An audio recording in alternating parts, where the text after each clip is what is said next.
सलग दुसऱ्यांदा विजय झाल्याबद्दल आपल्याला काय वाटतंय?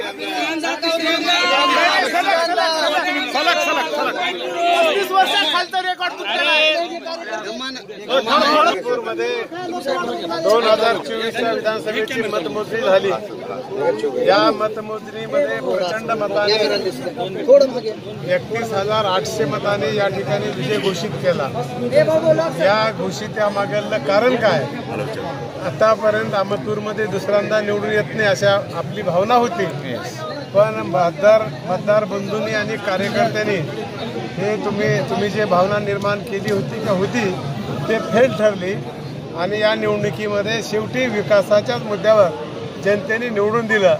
काही लोकांनी या निवडणुकीमध्ये जातीचा वापर करायचा प्रयत्न केला, पण त्याला बगल दिली आणि विकास हाच मुद्दा घेऊन या जनतेने बहादर मतदारांनी विकासाच्याच बाजूने कौल दिला. त्याबद्दल जनतेचे मी आभार मानतो. भावी